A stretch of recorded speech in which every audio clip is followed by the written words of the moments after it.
Hi, everyone. I'm Chris Thompson, and welcome to Brain Software with Dr. Mike Mandel. This is session number 1. But it isn't really, because we did session number 1 a couple of years ago. We're now up to session 43 or something. Yeah, that's right. We're redoing the intro because a lot's happened in the last couple of years. Right. In fact, if you listen to the podcast number 1 that you're about to listen to right now, you'll find the energy level might not be quite up to our usual. It took us about 3 episodes to get really going. Yeah, 4 episodes to get our footing, and then we were on a roll. So we wanted to re-record this introduction to make sure that you know this content that you're listening to, this series of podcasts, is absolutely gold content. This is some of the best hypnosis, NLP, personal power, self-improvement training that I think you can get on the planet, thanks to Dr. Mike Mandel. Thanks, Chris. And that's why we consistently have a 5-star rating from around the world. And we want you to know about the other trainings and things that we have, and then we'll get right into the podcast material for you. Absolutely. So head on over to MikeMandelHypnosis.com. You can find out about everything that we're doing, including live classroom hypnosis training, cool products, and our online Mike Mandel Hypnosis Academy, which is the best online hypnosis training in the world. Come and study with us. We have students around the world. And head on over to iTunes and leave a rating for this podcast so we can share it with more people around the world. And in the meantime, we hope you enjoy the Brain Software podcasts. Here's session number 1. So, Mike, thanks for being here again. Well, thanks, Chris. Thanks for having me here. We're going to cover a lot of cool stuff over the next little while. That's right. We did our first beta podcast, which I guess doesn't count as podcast number 1. That's podcast number 0. And we got a pretty good response. So we decided to go ahead and start doing an official regular podcast, probably every couple of weeks, maybe every 3 weeks. Right. Yep. And we've got a lot to talk about. Obviously, Mike is an expert in a lot of things. So it'll be driven by whatever we want to talk about and whatever you guys want us to talk about. So why don't we start, Mike? Why don't we give people a little bit of a feeling for what kind of topics we might be able to go through in these? Well, we have a lot of possible things to go into, Chris. As you know, my primary field of expertise is hypnosis. So we'll be looking at hypnosis a lot, all the ins and outs, talking about forensic hypnosis, self-hypnosis, hypnosis trainings, Ericksonian versus direct approaches, the works of people like George Estabrooks and Dave Ellman, and all these different things, and what makes hypnosis so interesting after doing it since I was 12 years old, which is more years than I care to remember. And then we can look at NLP as well, neuro-linguistic programming, which, of course, you know, I'm a trainer. I teach for NLP Canada, although primarily hypnosis for them nowadays. The form of NLP we do, although I'm trained in both official schools, the classical NLP that some people call old code, but I think classical is a better name for it because it is classical. And the other, of course, is NLP new code, which is the one created by Dr. John Grinder, one of my brilliant teachers. And we can look at some of the aspects of that. I'm hoping to even get into mentalism at some point in these podcasts, which will show people a lot of cool tricks of the mind you can do, freak out your friends and amaze your enemies, and pretty well whatever you feel like. And that's just the start. We're going to look at a wide variety of things, all tied in with the human mind, this remarkable thing we have in this bioelectric computer inside our head. The human brain is the most complex structure in the known universe. And as I've said before, we had in public school teachers who'd say, well, in a simple cell, we have, hey, there's no such thing as a simple cell. The most basic cell is more complex than New York City. And when your brain has billions of these, all interconnected through neural fibers and networks and so on, we have a fascinating, amazing structure to discuss, not the neuroscience so much as the information it contains, how we can change those states, change that information. So we will be looking at the elicitation and the transformation of subjective human experience, how we can affect our dreams and our very lives. I think I'm in trance already. Wide awake now. Thank you. Well, then I think we should just get going and maybe touch on all of those subjects briefly, or the main headline subjects of hypnosis, NLP, new code, mentalism, maybe talk a little bit about influence and perhaps covert hypnosis, which ties along with it nicely. Covert hypnosis, oh boy. Yeah. So how about, why don't we get into hypnosis by having you tell us a little story about when you got into hypnosis when you were 12 years old, as you mentioned. What got you into hypnosis, and what was your first experience that made you realize that it is a real valid science? Well, that's a good one, Chris, because I wasn't expecting you to ask that, but there's those who are born into hypnosis. I guess their fathers were hypnotists. I think Dave Ellman's father did hypnosis. And there's others who aspire to be hypnotists, and then there's those who have hypnosis thrust upon them. And I fall firmly into the third category insofar as when we came to Canada from England, my father was concerned, I was reading very few books and watching a heck of a lot of television, because back in those days, there were only 2 TV channels in Britain, which shows how long ago it was. There was BBC and ITV. There wasn't BBC Canada or BBC US or any of those things. And when we came to Canada, to Toronto, my father wanted me to read more and took me to a bookstore and said, any book you want, you can have. They were avid readers, my parents, and got me to become one quite easily. I took to it, enjoyed it. But the book I saw in the bookstore that fascinated me was called The Key to Hypnotism by Walter Gibson. And I saw a copy just a few years back, bought it for a friend's son.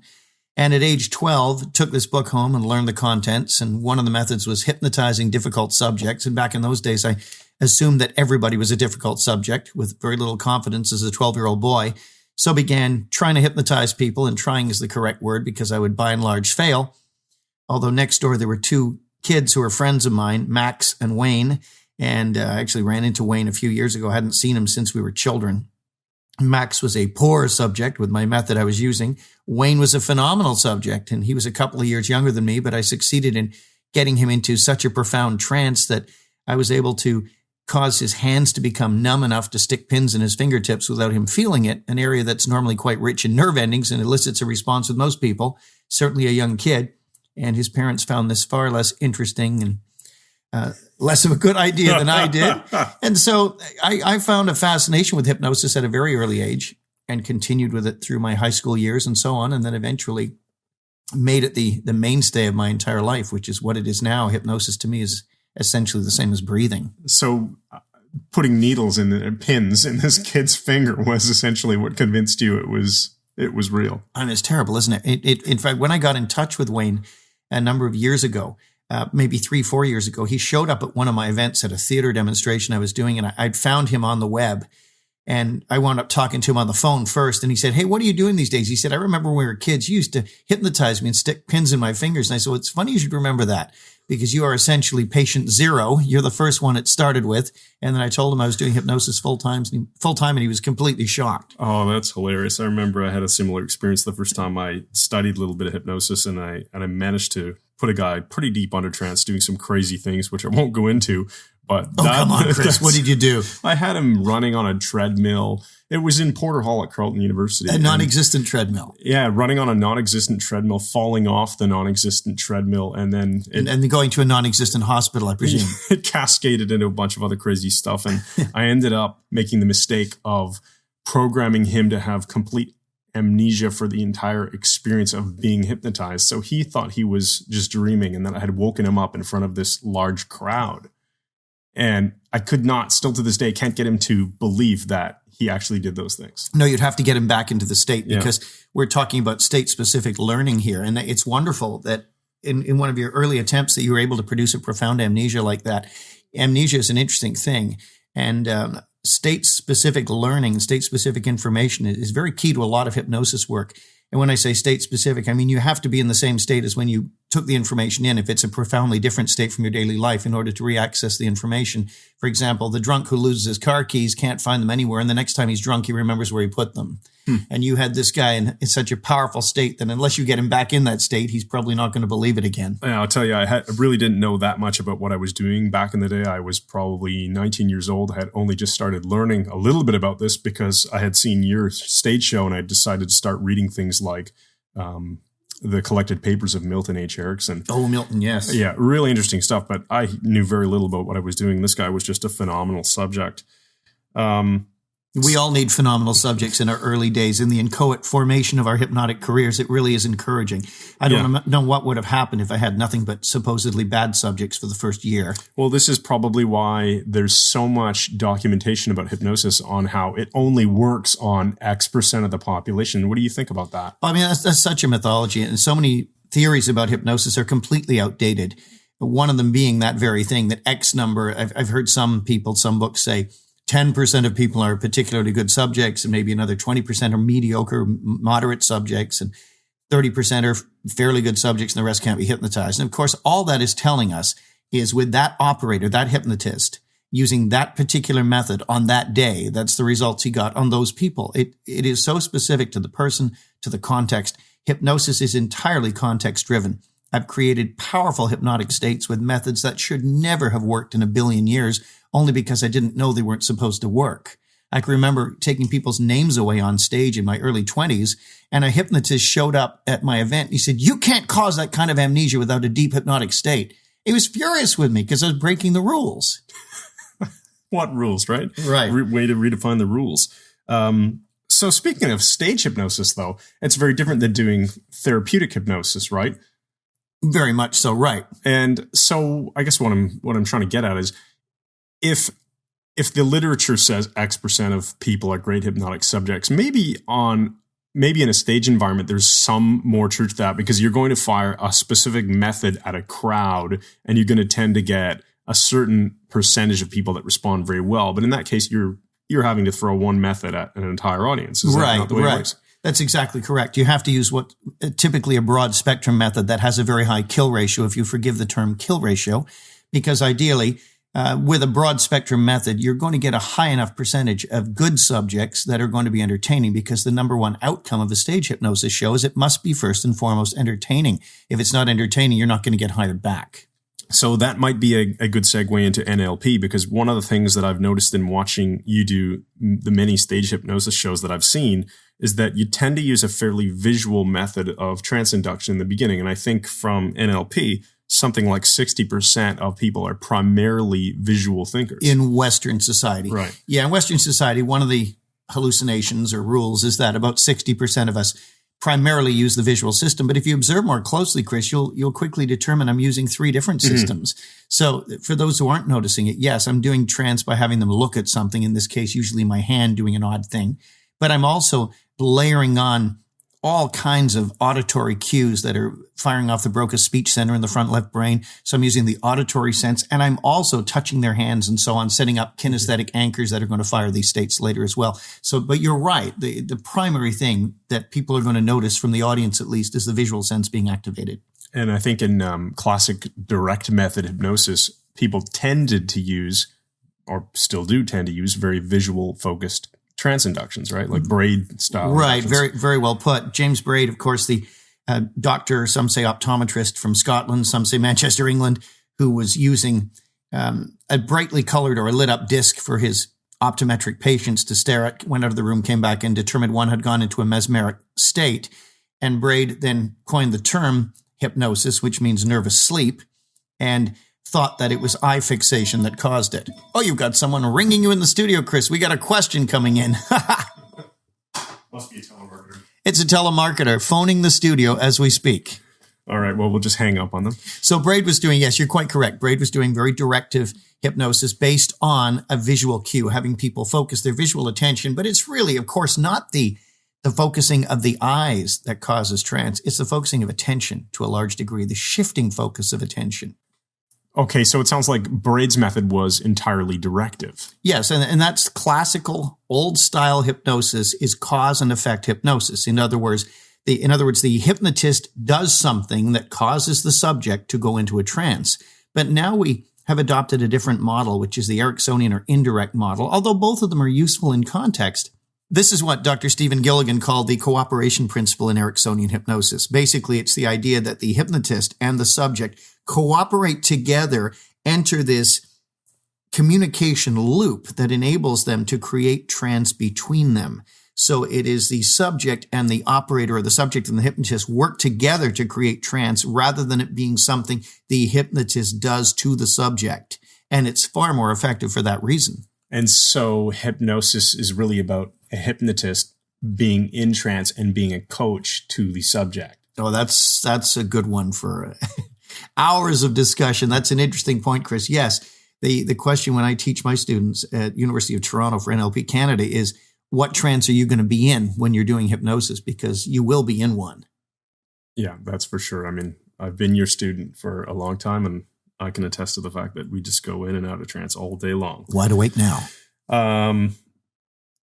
You want to talk about any other aspects of hypnosis? Yeah. I want to talk about content-free hypnosis therapy. So as you invented the art gallery therapy, I think it's interesting to realize that as a hypnotist, you can help somebody without understanding the very personal details of the problem. Or even knowing what they are. Right. Yeah. So maybe talk a little bit about content-free. Content-free therapy. Yeah, that's a really good point. Sometimes people will come in and they'll have difficulties, self-esteem issues, or they're going through all sorts of trauma, or they've been through trauma, and they don't want to talk about it because it's embarrassing and it's of a highly personal nature. And the advantage of a lot of these hypnotic procedures, some of which I created, enable us to work with the person content-free. So we have no idea of exactly what the problem is. We may not even have a clue, but we can still effectively deal with it because all we're actually doing is causing the person to access resource states. And the Mandel method of therapy basically says de-traumatize first. So whatever the person comes in for, you get rid of their trauma. You get rid of the problems, get rid of the things that are holding them back, the negative stuff, clear the slate. So now you can build in some resource states. You don't want to build a new house on the foundation of an outhouse. Get rid of the garbage first, then you can start fresh. So you're going to de-traumatize, build in resource states, and all of these things can be done completely content-free. You alluded to Art Gallery, which is a prime example of this. Therapists all over the place are using this method now, and I'm glad they are because it's so effective. I came up with it a number of years ago, and basically the technique is you pre-frame the concept of a big, beautiful art gallery up a flight of steps, a large building, museum-sized building. Put the person in even a light trance, for this will work very well. And then say, wherever you go, my voice will go with you, which of course is pure Milton Erickson. And then walk them through this art gallery. And they know in advance that they're going to be dealing with a particular problem, particular issue that they're going to call X or whatever. And you tell them they will see other people in the gallery, perhaps. There may be paintings and drawings. There may be statues. There'll be all sorts of things to look at. But the other people will pay no attention to them, and they'll pay no attention to the other people. And this is alluding to a universal consciousness that we're all sharing at some unconscious level, and it seems to work very well. So the implication is there's other people in there for therapy as well. And so they walk through this wonderful gallery, and they find the first drawing or first painting that is the problem. Now, to make it really quick for you, we take them through the problem. They look at it, absorb it all. They go into another gallery. They see the real problem. And this has freaked people out when they're looking at this, painting purely in their imagination, because now the unconscious mind will show them greater depths of understanding. And I've seen people burst into tears or shake or whatever when their unconscious shows them, oh, the problem isn't that your wife doesn't listen to you and your marriage is falling apart. The problem is you're an ignorant slob or whatever it is, right? The person is facing this for the first time. And then we take them on, though, to the third painting, which, of course, is the solution. And they stare at it and absorb everything from this third painting. And I flesh it out a lot more than I'm describing to you now. And then they come back and we leave the art gallery together, and all of this integrates beneath the surface and without ever knowing what the problem is. A lot of times, most times, we get a phenomenal solution developed from their unconscious mind. And you don't even have to know anything about what they've gone through. Not at all. Which is beautiful. It reminds me of a story of Milton Erickson, the father of Ericksonian hypnosis. I guess he didn't call it that at the time, but no. There was a story I remember where he was doing a demonstration with a woman who he had hypnotized many times before, and she was afraid of revealing personal information about her own situation. And he observed that she was particularly resistive on this occasion and that she didn't have her wedding ring on anymore. Remember, am I telling the story properly? Yeah, it's sounding familiar. And he took a piece of paper, twirled it up, wrapped it around his finger, and then dropped it onto the floor so that he would give her the unconscious message that I know about your marriage breaking up and it's safe. We won't talk about it. It was something to that effect. Brilliant. Absolutely brilliant. Pure Milton. I mean, his stuff was amazing. And you were quite right. Milton Erickson did not do Ericksonian hypnosis. Milton Erickson just had conversations with people and talked to them and tranced them through the floor. It only became Ericksonian hypnosis when codified by people like Mandel and Grinder and a few others. Who did an amazing job Absolutely. At modeling him, and Transformations, I think, is a fantastic excellent book. I remember John Grinder told me that he said they would go and sit with Milton for 3 days at a time, him and Richard Bandler, and take notes and learn and study and watch him doing his miracles, working with people. And they said that, I said, well, why 3 days? And John said, well, that's as long as you could stand to be in his presence, because you were just being zoned through the floor constantly. He was such a pixie and a joker. So let's talk about conversational hypnosis, because I think from all the stories that I've heard, and I never had the pleasure of meeting Milton Erickson, that he was a master of trancing out an entire audience just through conversational speech. Absolutely. And a lot of great orators do this without even knowing they're doing it. One of the foremost masters of controlling and swaying an audience is Fidel Castro. And I've heard stories of people standing in the rain. A reporter was standing in the rain watching Castro make a speech. And he looked at his watch and 4 hours had passed and he was still standing there and had just been swayed completely by the oratory. All good communication is hypnotic to some level. So it's an interesting way of thinking, because hypnosis is something that happens naturally, and you may have a skill for influencing people without having been formally trained, or you might learn this skill. Right? That's right. I was very fortunate insofar as I developed a lot of these Ericksonian patterns before I'd ever heard of Milton Erickson back when I was young. And I remember when I studied NLP and began looking at Erickson's work, I thought, oh my goodness, this is that thing I do. It gave me a structure to understand what I had been doing sort of automatically.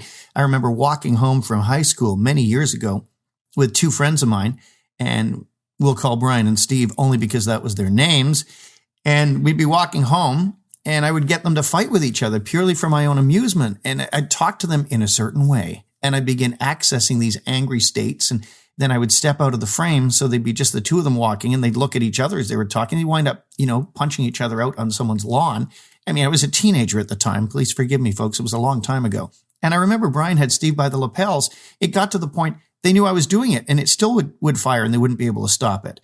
And Steve saying to Brian, we don't have a problem. It's him. Can't you see? It's him. And Brian said, all I can see is that you're really annoying me. And they'd fight again. And it became what is known as context anchored, where if they walked home from school without me, it would still happen. Just by walking home the same route would fire the same states. Things are becoming anchored all the time. I have a feeling you're keeping it family friendly, and you didn't really say you're annoying me. Yeah, it was a little bit worse than that. Oh, that's great.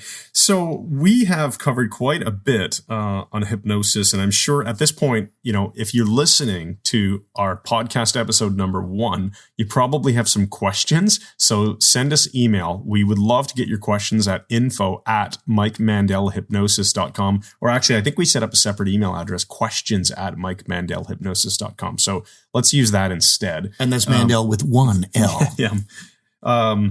Where else can we go? I mean, we can wrap it up in the next few minutes here. I think we should mention that point, Chris, because you said the whole thing about covert hypnosis. Mm-hmm. You'd mentioned that to me earlier today. And I think one of the funniest examples happened to a friend of ours, Oh, Pep. I love this story. Pep is a good friend of ours. He's actually in our jiu-jitsu class. And one day he and I came out of the Winchester Arms pub in Toronto, where the class tends to congregate after class jiu-jitsu on Wednesday nights. And we're all hanging out there, and it was pouring rain. And Pep had brought his umbrella with him, and he has a shaved head, so he doesn't want rain falling on his head. He had this big umbrella in his hand. And just as we were walking out of the Winchester, he studied with me. He's a good hypnotist. But he said, I'd like to learn more about indirect or covert hypnosis.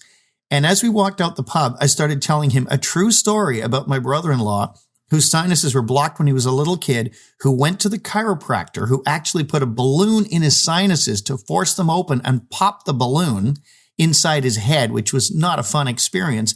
And as I'm showing him this, I'm demoing with my hands the sign of an umbrella opening up. And I said, but you don't have to do that. You really don't have to do that at all to have a good life. And Pep just sort of looked at me and nodded.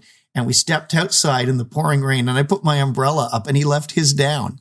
And we walked to the car, and he's hunched over with the rain bouncing off his head, and got the stuff out of the car and went back to the Winchester. And I suddenly said, you put your umbrella up. And he went, oh, what have you done? Like, he's totally freaked out. So he realized what you had done only after the fact. So let's break that down a little bit. So he asked you about covert hypnosis. So the fact that you were going to talk about something wasn't going to be a foreign concept to him. He was expecting you to talk about hypnosis. Right, but he wasn't expecting me to do it. So you started telling him a story, and you used a gesture to anchor to the verbal command of, you don't have to do it. You can just leave it alone. I made eye contact with him when I said that. And plus, I elicited I don't know how I do this stuff half the time, Chris. In all honesty, I just sort of do it and then can deconstruct it afterwards. And I think Erickson said much the same thing. He wasn't sure how he was doing it, but because it was happening unconsciously. But I know what I did was elicit a state we call curiosity, because curiosity is a state where all of our sensory channels are open wide, demanding information like vacuum cleaners. And by saying, well, it reminds me of my brother-in-law and his sinus problems as a kid. It's makes such you a kinda bizarre thing. Yeah. Makes you wonder, why would it remind you of that? And then, okay, keeps He the was all curiosity ears channel open. and talking about the sinuses being blocked and holding my hands up in a peaked form in front of me, like almost like a triangle with the fingers at the top, which is like the shape of an umbrella open. And saying, they were trying to open this, and I'm moving my elbows like this thing opening, but just anchored it all into the fact that wasn't necessary. And Pep's unconscious mind took it as not necessary to open the umbrella. Now, when you're embedding commands and you're using stories to drop suggestions, you don't do it one time. You do it multiple times. You fire those commands. Right. I like to hit things from different angles. Right. And that's really the way it works. Right. It's much covert work is done that way. Just simply approaching things from different angles, firing off anchored states. And we'll spend a lot of time on this on podcasts in the future and showing people how to influence your friends purely for your own amusement. I believe life should be effortless, enjoyable, and vaguely annoying to other people. I was kidding about the annoying part, of course. So with that, I think we can wrap it up. We have been going for almost a half an hour on podcast number 1, and I think that's our ideal length of time. Perfect. And we'll just judge based on the feedback from our listeners. So I'm Chris Thompson. This is Dr. Mike Mandel. Good to be here. And this has been podcast episode number 1 of Brain Software with Dr. Mike Mandel. So that's been episode number 1 of Brain Software with Dr. Mike Mandel. I'm Chris Thompson, and we have a fantastic collection of amazing episodes for you, amazing podcast content. People have been emailing us, telling us that this stuff is life-changing, and we want to make sure you can go to iTunes. You can search for Brain Software. If you haven't already found us in iTunes, you can find this podcast and subscribe to it. If you're using Android or another smartphone, you can find your favorite podcast player, and you can search for Brain Software and subscribe to this podcast. The content is absolutely incredible and just keeps getting better. Also, remember to head on over to MikeMandelHypnosis.com because we have an email list, and when you sign up for it, you're going to get some incredible content, including the Brain Software ebook that Mike has created for you guys. And this is the same content that he delivers in a keynote fashion for corporate events where he charges thousands of dollars. And most of this content is in an ebook that you can get for free. So head on over to MikeMandelHypnosis.com. Check out all that we've got for you and enjoy future podcasts.